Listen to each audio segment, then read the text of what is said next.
Bonsoir à toutes et à tous, bienvenue sur l'Académie InVivox. Académie InVivox aujourd'hui, acte 13, avec Sabrina Amir qui va nous parler de la formation à distance et notamment grâce à une innovation qui a été mise en place par InVivox qui s'appelle la capsule produit. Vous connaissez tous le principe, on va commencer dans 2 minutes et Sabrina, pendant une vingtaine de minutes, va prendre à bras raccourcis ce sujet et vous raconter de manière extrêmement pragmatique comment faciliter la formation à distance avec des professionnels de santé qui sont devenus de plus en plus inaccessibles et dans des hôpitaux en plus qui sont fermés. Vous aurez la possibilité à l'issue des 20 minutes de poser vos questions. Pour poser les questions, c'est très simple. On a une petite icône avec 2 bulles de BD qui ressemblent à des bulles de BD, Q et R, et vous pourrez poser des questions que je sélectionnerai et que je poserai à Sabrina à l'issue de son topo. Donc, bienvenue à toutes et à tous. Acte 13, j'en profite pour vous parler de l'acte 14, en attendant les derniers arrivants. L'acte 14, ça sera la semaine prochaine, à jeudi 3 décembre à 18h. On aura le plaisir d'accueillir Laurence Contarassus, la patronne France de Medtronic, qui sera accompagnée de Alexis Vendier, qui est le patron France de Ipsen. Et on parlera de l'année 2021 entre incertitude et conviction, comment aborder cette année qui s'annonce rock and roll. Donc, écoutez, il est 18h02. Les derniers arrivants sont sûrement là. Je propose de laisser la main à l'épatante Sabrina Amir, notre ingénieure pédagogique, qui est à la base de nos innovations pour la formation à distance, la formation online. Sabrina, à toi le micro. Merci Julien, bonsoir à tous, je suis ravie d'animer ce talk. Je suis Sabrina Amir, de formation ingénieure biomédicale. J'ai été consultante et formatrice plus d'une dizaine d'années dans le domaine médical, dans le domaine de la santé. J'ai formé des centaines de professionnels de santé. Et j'ai également dirigé un centre de formation qui proposait des formations présentielles et distancielles, au sein duquel j'ai participé activement avec mon équipe à digitaliser nos formations. Nous avons opéré un virage à 180 degrés. En moins de 2 ans, on est passé à peu près de 90% de formation présentielle à 90% de formation distancielle. Nous formions à peu près 6000 professionnels de santé par année. J'ai par la suite intégré InVivox il y a maintenant 1 an, au sein de laquelle j'occupe les fonctions de responsable de pôle online et d'ingénieur pédagogique. Et notre mission, entre autres, est de développer la thématique des formations asynchrones et modalités asynchrones pour la plateforme. Et depuis quelques mois, après le bouleversement qu'a été le Covid, nous nous sommes concentrés en vous écoutant sur le rapid learning et notamment une suite que nous appelons Smart Learning, qui est composée de cas cliniques interactifs, sujet que nous avons développé précédemment dans un talk, de Smart Replay et des capsules produits dont je vais vous parler aujourd'hui.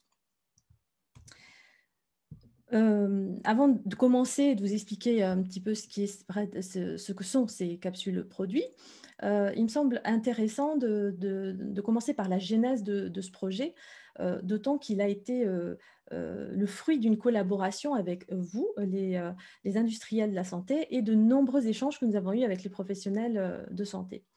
Alors, qu'est-ce qui est remonté de ces échanges du côté industriel de santé après ce coup de massue qu'a été le Covid cette année au mois de mars? C'était vraiment la problématique d'accéder, d'avoir perdu le contact avec vos professionnels de santé et d'accéder même physiquement aux structures hospitalières, dû au plan blanc, dû au confinement, mais également au fait que les professionnels de santé étaient de moins en moins disponibles, débordés et sollicités. Vous avez vécu une digitalisation pour la plupart forcée. On a bien vu ces derniers mois fleurir des webinars, bien que cette digitalisation, elle ait quand même commencé avant, chez les professionnels de santé, mais pas que. et notamment par le fait que nous avons tous pris l'habitude maintenant de nous informer, nous former de manière autonome, d'aller chercher nous-mêmes l'information sur Internet et en se servant de l'outil avec lequel nous avons pratiquement tous fusionné, qui est le smartphone. Vous avez également remonté que vous aviez des budgets en baisse, d'où la nécessité de s'adapter et de se réinventer. Et la thématique, donc, dans le cadre de ce manque de contact avec vos professionnels de santé, la thématique de la formation à vos produits, à vos dispositifs médicaux, a vite pris le pas sur nos discussions. De notre côté, nous sommes également adressés aux professionnels de santé pour parler de cette thématique de formation utilisateur. Donc, il est certain que de leur côté, c'est un thème important et central de plus en plus. D'abord parce qu'on ne considère plus le produit simplement comme un produit. Lorsque j'achète un dispositif médical, je n'achète pas un dispositif médical uniquement, ça vous le savez bien. Je cherche de plus en plus à avoir une solution et un écosystème. Donc, il faut que ce dispositif s'intègre dans mon environnement et qu'il prenne en compte mes contraintes. Ça, c'est un premier point. Ensuite, on voit bien que la formation utilisateur au dispositif médical est un critère de plus en plus important dans les dossiers d'appel d'offres et qui peut vraiment faire la différence. Pourquoi également? Parce que les structures hospitalières ont un besoin de tracer cette action de formation, parce que les autorités leur demandent de plus en plus, mais également d'un point de vue assurance, en cas d'incident sur un patient. Et enfin, il y a un turnover de plus en plus important dans les services, et ça, c'est problématique, puisqu'on doit maintenir un niveau de formation suffisant aux professionnels de santé, et doivent donc y avoir accès quand ils veulent, quand ils le souhaitent, et de manière autonome. Donc, ça a été un petit peu ça le fil pour nous. C'est en nous basant sur tous ces constats que la capsule produit a commencé à s'imposer à nous. Donc, avant d'aller plus loin sur le sujet, je vous propose un premier sondage. Julien, si tu veux bien lancer le sondage. Donc, est-ce que vous utilisez les formats digitaux lors de vos formations à l'utilisation de vos produits? Et si oui, est-ce que c'est plutôt des formats dits synchrones, type webinar, classe virtuelle, vidéo ou tuto, du e-learning ou d'autres types de supports? Et puis, le temps que vous répondiez, je vais vous inviter à réfléchir, à vous poser la question. Donc, si vous mettez à la place d'un professionnel de santé qui chercherait à une information sur votre produit, vos dispositifs médicaux, voire un tuto ou une formation en accédant à votre site, combien de clics il va lui falloir pour arriver à cette information? Je vous invite à faire cette expérience un petit peu plus tard. Et on va peut-être avoir les résultats du sondage. Ok, donc il y a encore quand même, vous êtes à peu près un cinquième à pas du tout servir de formats digitaux. Ok, c'est pratiquement moite-moite. Ça a quand même beaucoup évolué ces derniers mois. On l'a vu de manière exponentielle. Merci. On va pouvoir fermer le sondage. Merci. Donc, attendez, je me remets sur ma diapo. Alors, on avait comme fil rouge également, quand on s'est basé sur ces constats, mais on avait besoin de scénariser et de se mettre à la place toujours de ces professionnels de santé. On a pris un exemple, on s'est dit, voilà, on va imaginer une infirmière de bloc qui va assister à une formation de dispositif médical classique qui vient d'être installée chez elle. Vous connaissez bien, vous, en tant qu'industriel, comment ça se passe. Vous allez envoyer un ingénieur d'application ou un commercial technique qui va passer plusieurs jours sur place et puis qui va attendre que les professionnels de santé viennent, je caricature un petit peu, mais à tour de rôle se former selon le temps dont il dispose. Donc, cette infirmière vient entre deux patients, elle suit tant bien que mal la formation. Elle est dérangée par des coups de fil toutes les 2 minutes. Je pense que vous visualisez un petit peu. Elle part en congé suite à cette formation et à son retour de congé, le dispositif est installé, elle doit s'en servir. Elle a un bloc dans 2 heures.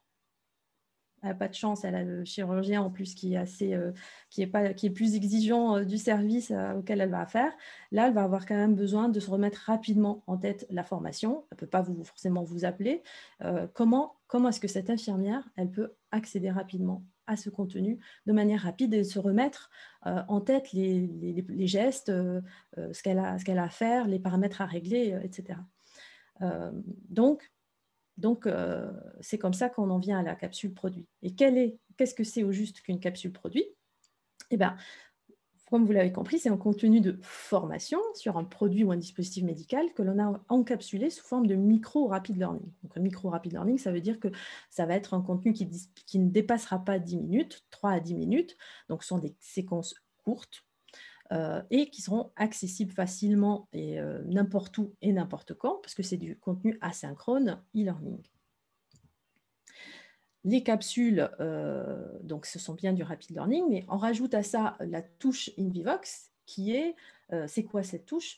D'abord, du pragmatisme avant tout. Les professionnels de santé, vous êtes bien placés pour le savoir, ils veulent du pragmatisme. Donc, ça va être du pragmatisme dans la conception, en tenant compte de vos contraintes, des contraintes Covid et du nouveau comportement d'utilisation digitale de nos formateurs, de ce que j'appelle moi l'apprenant moderne. Du pragmatisme dans la manière de concevoir le contenu, de faire un contenu intelligent et pratique, et dans l'accessibilité. La présence d'un expert formateur, je précise tout de suite que la capsule n'a pas vocation à remplacer la formation initiale, elle est là pour l'appuyer, la compléter, laisser un support lorsque vous quittez le site, un support que les professionnels pourront suivre quand ils le voudront.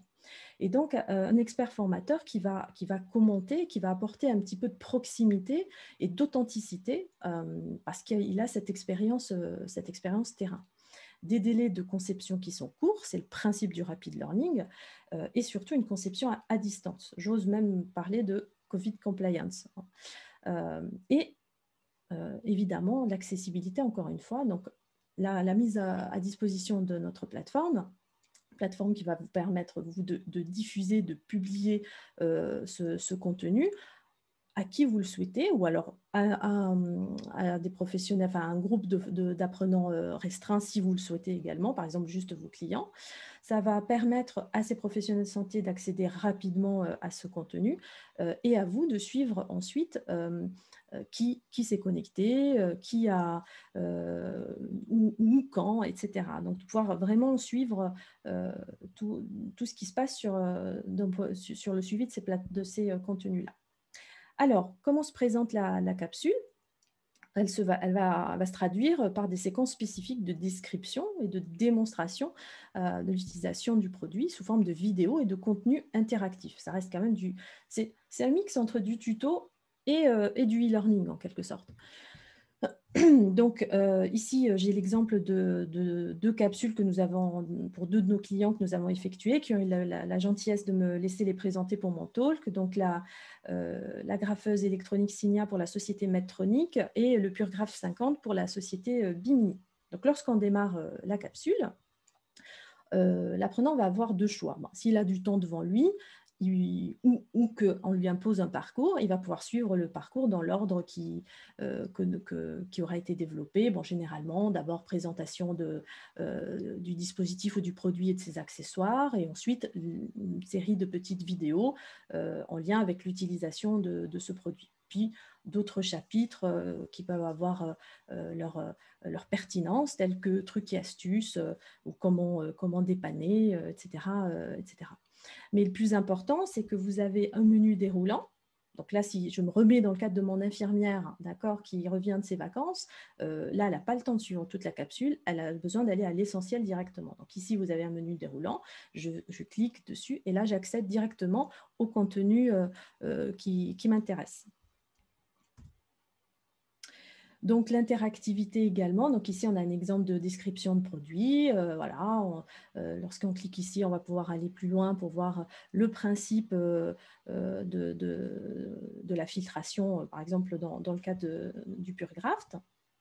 Autre exemple d'interactivité, ici le formateur, pendant qu'il explique l'assemblage de l'adaptateur, à un moment, on va pouvoir mettre un arrêt sur image. Pourquoi? Parce que dans ce cas précis, on installe, donc on va assembler l'adaptateur et on va avoir besoin à un moment de vérifier sur l'écran que le montage a été fait correctement.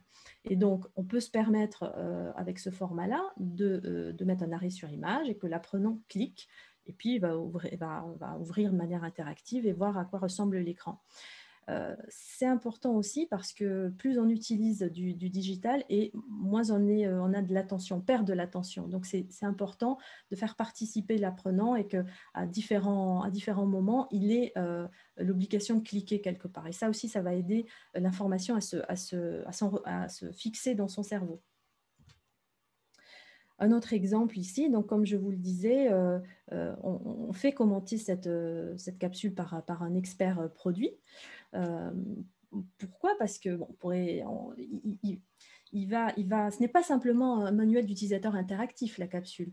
Le formateur va pouvoir avoir un discours différent, terrain, en se basant sur l'expérience qu'il a, les questions qu'on a l'habitude de lui poser, 2 semaines après, quand il est reparti, et quelque part prévenir ces questions et ce qui rend ce qui remet un petit peu cette proximité, qui rend vraiment ce contenu intéressant. Et ça va permettre de prévenir des mauvaises utilisations, pourquoi pas, certains dysfonctionnements. Ou même prévenir, leur permettre de savoir comment gérer des pannes mineures. Et enfin, je reviens à mon exemple d'infirmière. Donc là, très bien, elle a un contenu, une fois qu'elle est rentrée dans sa capsule, elle a un contenu qu'elle peut aller voir un petit peu comme elle veut. Mais pour entrer dans sa capsule, elle y accède facilement par un lien. Et encore mieux, on peut penser à un QR code qui pourrait être placé près du dispositif médical. Plus généralement, on a tendance à laisser des feuilles plastifiées avec les quelques éléments de butonologie en lien par exemple avec le dispositif médical ou un lieu qui serait identifié par le personnel. Je prends mon smartphone, je flash le QR code et j'accède directement à ma capsule. Évidemment, ce format a l'avantage d'être responsive, donc utilisable par l'outil de prédilection de tout le monde, tablette ou ordinateur si j'ai un petit peu plus de temps. Donc, du pragmatisme avant tout, contenu court, navigation libre, droit au but. Je vais là où j'ai besoin d'aller, quand j'en ai besoin, en toute autonomie. Des rubriques trucs et astuces, ça c'est ce qui apporte le côté un petit peu différent du simple manuel, et une accessibilité rapide. Alors, quels avantages en tirer? Si je me replace du point de vue du professionnel de santé, eh ben, il va se retrouver avec un support accessible n'importe quand et n'importe où, donc en toute autonomie et sans avoir besoin de vous appeler toutes les 5 minutes. Dans le cadre d'un service où il y a énormément de turnover, quand il va y avoir du compagnonnage pour former les collègues, je serai quand même plus rassurée de pouvoir me baser sur un contenu qui a été développé par le constructeur. Et vous aussi, vous engagez votre responsabilité, donc c'est rassurant pour vous aussi. Je peux aussi avoir une certaine autonomie, pareil, et de gagner du temps. Si j'ai des petites pannes mineures et que j'accède à une capsule spécifique, par exemple pour gestion des pannes, je peux me débrouiller tout seul avant d'aller déranger le constructeur. Et enfin, je peux suivre un parcours de formation avec validation d'acquis et donc une traçabilité.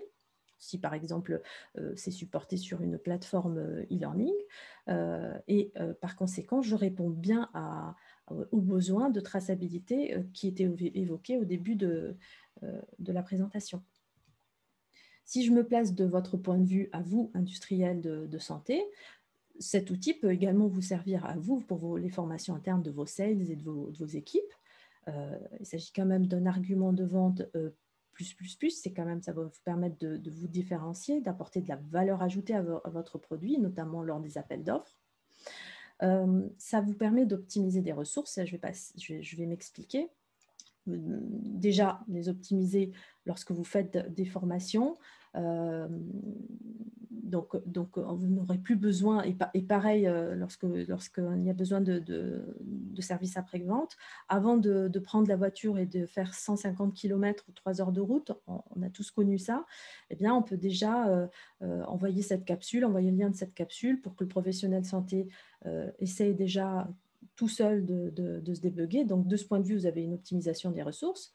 Mais ensuite, en suivant et mesurant un petit peu, traquant ce qui se passe sur la plateforme, vous pouvez très bien aussi optimiser vos ressources en répartissant un peu mieux vos ressources humaines sur le territoire. Si on voit par exemple qu'il y a un peu plus de besoins parce qu'il y a beaucoup d'utilisation de ces capsules dans ce territoire-là ou beaucoup de besoins dans ce territoire-là, vous pouvez optimiser vos ressources de cette manière.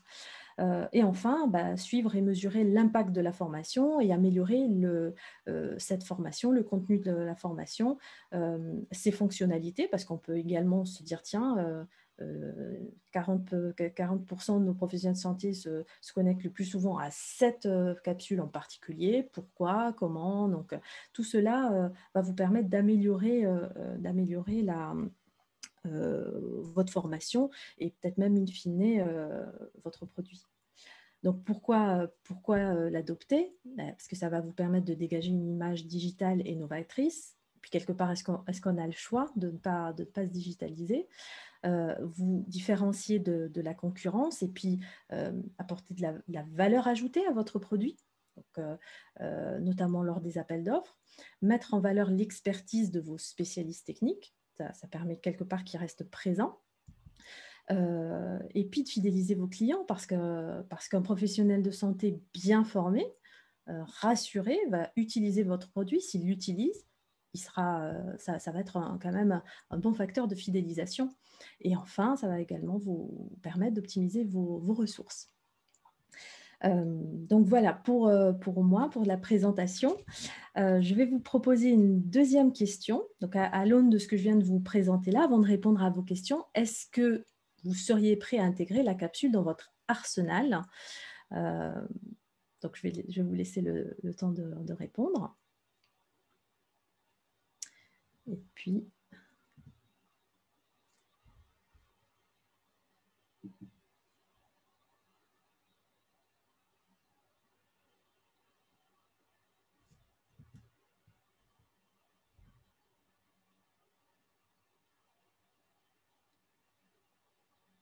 Très bien, une bonne majorité serait prête à s'en servir. 33% ne savent pas encore, ok. Et 3% pas du tout. Je vous remercie déjà d'avoir répondu au sondage. Et puis, je vous propose de répondre à vos questions. Julien, si tu veux bien prendre le relais pour me lire les questions, s'il te plaît. Merci beaucoup Sabrina, merci de cette présentation, effectivement. Donc je vais prendre les questions dans l'ordre. N'hésitez pas, si vous avez des questions à travers l'icône Q&R, vous pouvez directement les poser. Alors, une première question, est-ce que c'est compliqué à réaliser une capsule produit, Sabrina? Non, à titre d'exemple, je dirais que ce n'est pas compliqué puisque généralement, on va se servir des éléments que vous avez déjà. Le tournage, quand il y a des tournages à faire, on peut les réaliser à distance. À titre d'exemple, les deux, si je prends celle qu'on a réalisée pour Medtronic, entre le moment où on a effectué le cadrage, où on a fait les tournages et rendu le produit, il s'est passé en maximum 1 mois. Très bien, merci. Une question alors, qui a sans doute à voir avec la partie réglementaire. Excuse-moi, Julien, je te coupe. Je dis juste que, juste pour ajouter que cette réactivité, en fait, le fait de développer la capsule, comment dirais-je, ce qui peut prendre plus ou moins du temps, ça peut se passer chez vous, dans vos services, le temps que ça passe les barrières compliance, etc. Mais même comme ça, on va assez vite. Excuse-moi de t'avoir coupé. Non, non, non. Une question de Delphine, justement, au niveau du réglementaire. Est-ce que ce nouveau support, cette capsule, doit être validé par le département réglementaire d'un fabricant? Bon, généralement, je dirais que oui, mais encore une fois, on part vraiment le plus souvent d'éléments qui existent déjà chez vous, entre le manuel d'utilisation, d'éléments qui ont déjà été utilisés dans les plaquettes, et ensuite, c'est du contenu du contenu, donc les formateurs vont quelque part répéter ce qu'ils font, ce qu'ils ont l'habitude de faire. Jusque-là, il n'y a jamais eu de problème vu qu'on valide le scénario avant de se lancer, avant de se lancer par le département réglementaire. Donc, oui, il faut le faire. Ça, c'est aussi votre organisation interne. Et non, généralement, ça se passe bien. Encore une fois, parce qu'on se sert de vos contenus qui ont déjà été validés, généralement. Merci Sabrina. On a des questions qui reviennent sur est-ce qu'il est possible d'intégrer un test d'évaluation à la fin d'une capsule produit? Oui, tout à fait. C'est une très bonne question. Je vous remercie. Parce qu'une capsule produit, effectivement, comme elle ne dépasse pas 3 à 10 minutes, on va souvent parler de parcours de formation produit. Il faudra généralement peut-être 2-3 capsules pour entourer le contenu du produit. Et là, il est intéressant d'inclure des quiz. Donc, il est tout à fait possible d'inclure des quiz. Et en plus, des quiz avec des formats et des types assez variés.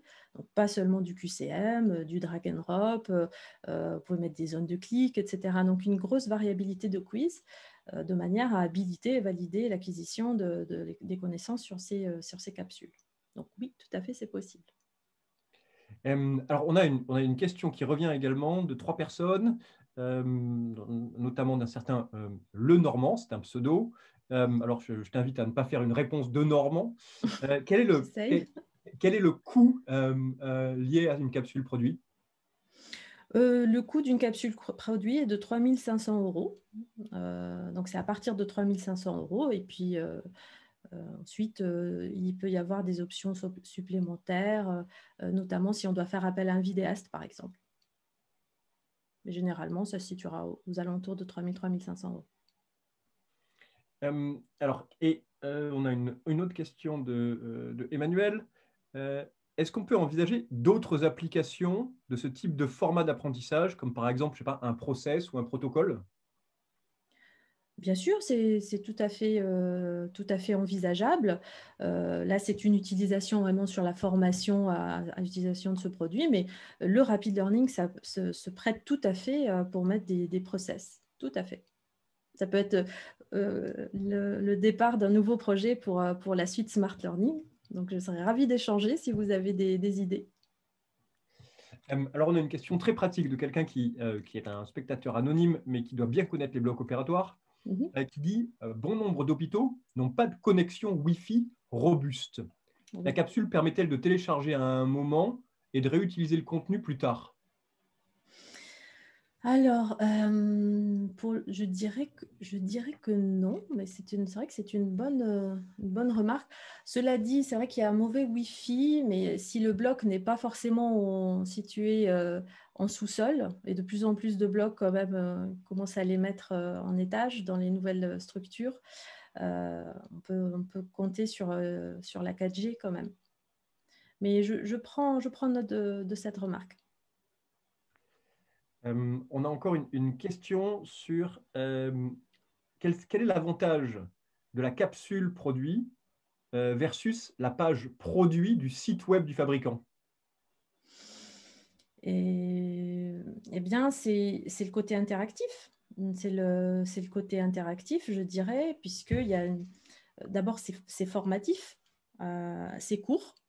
Et encore une fois, donc pour niveau accessibilité, c'est difficile quand on passe par un site fabricant. Je ne les généralise pas, bien sûr, peut-être que le vôtre a été conçu différemment, mais d'accéder à ces contenus. Donc, je dirais vraiment l'accessibilité et puis l'interactivité. Très bien. Euh, on a une question de José. Euh, Est-ce que... attends, excuse-moi, j'ai perdu la question. Quelle durée recommandez-vous pour une capsule? Donc, pas la durée de conception, mais la Mmh. durée de visualisation, je dirais. C'est une très bonne question. Maximum 10 minutes, mais je pense que la capsule idéale ne devrait pas dépasser 5 minutes. Très bien. C'est là que l'ingénierie pédagogique prend toute sa place. pour vous aider à faire le tri de toutes les informations que vous voudriez communiquer versus celles qui sont vraiment importantes à retenir. On va prendre les 2 dernières questions pour tenir dans les délais, hein, c'est notre engagement. Alors, en quoi la capsule produit permet-elle de maintenir, voire de renforcer le lien avec les professionnels de santé? Ben, déjà, me maintenir le lien avec les professionnels de santé. Tout simplement parce que lorsqu'ils ont besoin d'accéder à l'information, ils y accèdent rapidement. Donc, ils vont pouvoir tout le temps avoir votre capsule avec votre marque, votre logo, qui va faciliter l'utilisation. Puis tout dépend de ce que vous mettez dedans. Donc, si vous vous en servez plutôt dans un sens de service après-vente, à chaque fois qu'on vous appelle, vous êtes loin, vous ne pouvez pas vous déplacer. Dans le cadre des plans blancs, justement, vous allez quand même pouvoir leur envoyer ce contenu-là. Donc, demain, si vous avez toute une bibliothèque de e-contenu, vous pouvez penser à une forme de communauté que vous allez créer avec vos utilisateurs qui pourront échanger sur vos produits. Et c'est comme ça que vous pouvez aussi garder le contact avec eux. Donc, il y a plein d'utilisations différentes. J'espère que j'ai bien répondu à votre question. Alors, on a un commentaire plutôt qu'une question. Peut-être qu'on va s'arrêter là-dessus, justement, de la part de Evelyne, qui dit que les trucs et astuces sont particulièrement intéressants, et notamment l'utilisation des produits qui sont faits par des confrères. Est-ce que tu veux commenter là-dessus? Oui, tout à fait. Tout à fait. C'est justement en discutant avec vous qu'on a eu également ces idées de trucs et astuces. Parce que c'est le plus par rapport à un manuel d'utilisation. C'est vraiment, pour le coup, l'expérience du retour formateur. Et il y a un côté préventif pour éviter des erreurs d'utilisation. Donc, je suis d'accord avec Evelyne. Très bien. Écoutez, il est 18h30. Merci, même 18h32. Merci encore de votre participation. Je vous rappelle, la semaine prochaine, on accueille Laurence Contarassus, la patronne France de Medtronic, et Alexis Vandier, le patron France d'Ipsen, pour parler de l'année 2021 qui va être sacrément rock'n'roll. On va donc parler d'incertitude, mais aussi de conviction pour aborder 2021. Merci infiniment, Sabrina. Merci à tous les participants. Merci de vos questions. Merci à tous. Ce topo sera évidemment revisionnable en replay dans les jours qui viennent.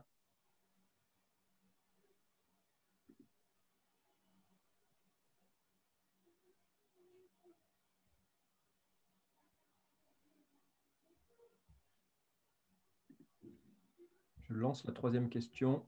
Ah, ça y est, elle a été lancée.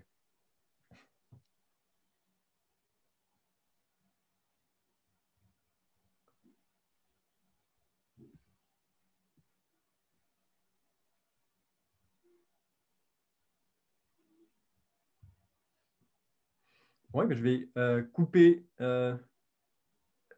pour tout le monde